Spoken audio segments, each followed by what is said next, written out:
Hey,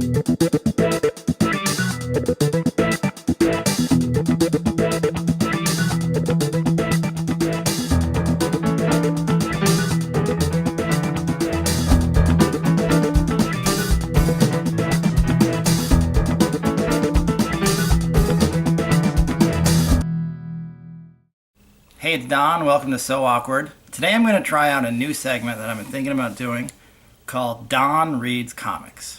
I'm Don, and I read comics. And as every comic fan knows, Wednesday is comic book day. That's when new comics are released in comic book stores. And while I don't go every week, I go often enough and buy enough comics that I thought it might be interesting to post a little video here every Thursday, around Thursday, to talk about what I got and what was interesting and what you should avoid.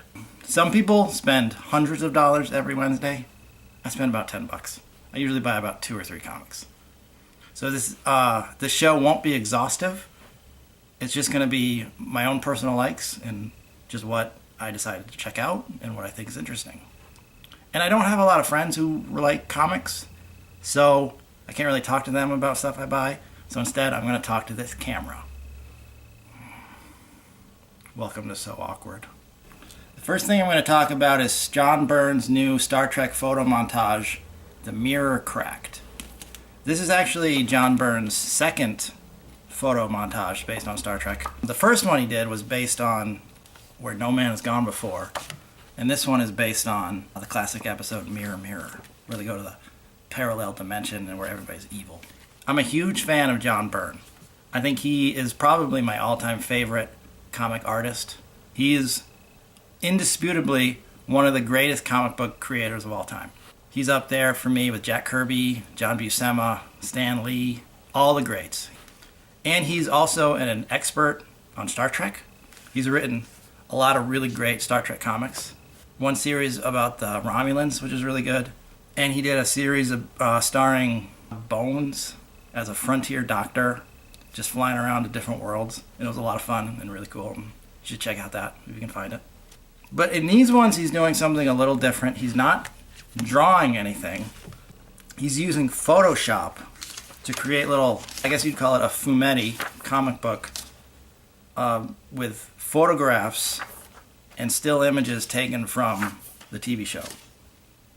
It sounds weird, and when you first look at it, it is weird, it's jarring. But he does an exceptional job making it work, and it feels like a comic book and like an episode of Star Trek. It's really well done. His Photoshop skills are incredible. And the first issue he did actually opens with an explanation of what he did and what kind of work he put into it and just basically what you're getting yourself into. I didn't love the first issue, I have to admit. But I think that's because it was a sequel to the episode Where No Man Has Gone Before, which isn't one of my favorite episodes. It's a perfectly fine episode. As a pilot to the series, it's really good, and the story's interesting, and the acting's great, and it's Star Trek. But because it was a pilot, it doesn't really feel like the rest of the series. And it's really heavy on the Gary Mitchell character, who I don't really care about. So if you love that episode, you probably really like this issue. But I couldn't really get into it because it was an episode I don't really rewatch that often. And when I do, I don't love it. But from a craft and technical point of view, it was flawless. I mean, John Byrne had this idea to create a photo montage, fumetti about Star Trek, and he pulled it off. But Mirror Mirror is one of the best episodes of Star Trek ever. This is an episode I've rewatched millions of times. It's kind of a logical conclusion to the ending of the original episode. And Byrne had some really cool ideas. And it's a fun story. And technically, it's just as well done as the first issue. Byrne should be commended for doing an exceptionally amazing job putting together a really original comic book.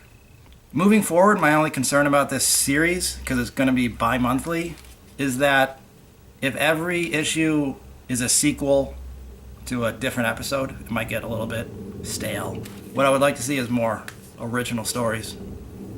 And Byrne has written some really great Star Trek stories in the past, and I know he can write some really good original Star Trek stories. Of course, I know that he's also pulling the images from episodes, so that might mean he has to rely on old stories just because he's using images from those stories. But I think the series really needs some new ideas instead of just sequels or retreads of old episodes. But then again, we are only 2 issues in, so who knows what the future holds. And I'm looking forward to them because they're really good. And if you're a fan of Star Trek, definitely check them out. I wish it was a little cheaper. It's $7.99 and it's 43 pages, which is a little steep in my opinion. I mean, I know the amount of work he put into it. This was probably much more time extensive than drawing something because they had to find all these images and edit them and put them together. But still, as comic books go, $7.99 is a little steep, at least for me, because I'm poor. But definitely check them out. They're really cool. The other comics I got were Original Sin number 1 and 2. I don't read much Marvel anymore. I was a Marvel kid growing up. I've been a Marvel guy all my life. But Marvel doesn't really publish stuff that I like anymore. Every now and again I'll pick up something, but I don't recognize the characters anymore. It's funny that I just talked about Mirror Mirror, that episode of Star Trek, because Marvel now, to me, feels like Mirror Mirror Marvel. Like, I don't recognize these characters. They don't act like they did when I was a kid. The comics are all really violent and dark, which is strange. They're just not fun. And while a lot of the artwork is really beautiful and heavily detailed, it doesn't really look like comic book art to me. But every now and again I pick up an issue. I read some of the Secret Invasion where the Skrulls attacked Earth, and some of that was really cool. I tried reading some of the Civil War storyline, but I just couldn't get into it. I didn't get it. Iron Man is a fascist. It was just weird. That's not the character that I grew up reading. But I decided to check this one out just because I read a little bit about it, and I'm not giving anything away because this is the premise. It begins with the murder of Uatu the Watcher, and somebody murders him and steals his eyeballs. And it's kind of a mystery story to find out who killed the Watcher and why. I mean, when I first heard about that premise, I was kind of annoyed and a little disgusted because the Watcher is a great character. He's kind of a staple of the Marvel Universe. And to kill him just seemed really dumb. I mean, I'm sure the series is going to end with him coming back to life. It's a comic book. It has to. The Watcher's not going to stay dead. But I also was just kind of shocked that the Watcher is being used again. Because at least the few Marvel comics I've read over the past few years is they don't feel as cosmic as they did when I was a kid. But this sounded like it could be a return to like real big cosmic storytelling. But unfortunately, it kind of isn't. I didn't like it. It's not really cosmic at all. It takes place for the most part on Earth. There's a couple scenes on the moon, but for the most part it's just like every other Marvel comic that I've read. It's just pages and pages and pages of people talking. They're just boring. And like every Marvel comic I read lately, I don't know who these characters are. They don't feel like the characters that I grown up reading. Like there's one bit in the series where Doctor Strange teams up with the Punisher. That's just really weird. That's just stupid. First of all, what can the Punisher do that Doctor Strange can't do? The Punisher knows martial arts and he shoots people. Doctor Strange is a frickin' magician. There's nothing, he doesn't need the Punisher. And also, they were just like making these one-liners, and it was supposed to be like this kind of noirish detective story. It just doesn't work with these characters.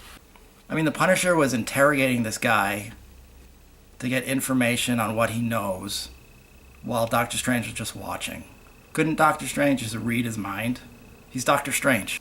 And anyway, I'm 2 issues in, and so far what has happened is the Watcher was murdered. That was pretty much the first few pages of the first issue, and since then just nothing has happened. It's just really boring. It's just people talking, but not talking about anything. You're telling stories, telling anecdotes. A fight scene here that I don't know how it relates to anything else. And then in issue 2, there's a big reveal of who one of the villains might be, and it's just so dumb. It's one of the worst villains in Marvel history. It just doesn't make any sense. It's just, I'm not going to give away who it is, because the comic just came out, but I bet most people aren't even going to know who this character is. And those who do know who he is are going to be like, wait, what? He killed the Watcher?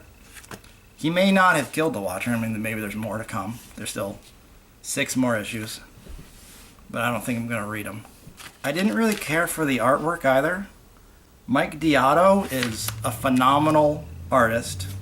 I mean, his skill is amazing. These are beautiful pieces of art, but it just doesn't feel like comic book art to me. It looks like woodcuts or something. I just couldn't get into it. Just beautifully detailed and rendered, but feels lifeless. And that's nothing against Mike Deodato, because I just think that's how Marvel wants all of their artists to draw now. Just heavily detailed, intricate drawings where the characters look like woodcuts and not like comic book characters that have any life.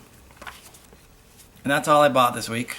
If you're a Star Trek fan or like the writing of John Byrne, I say check out his Star Trek comics because they're really cool. But skip Original Sin. I didn't get it.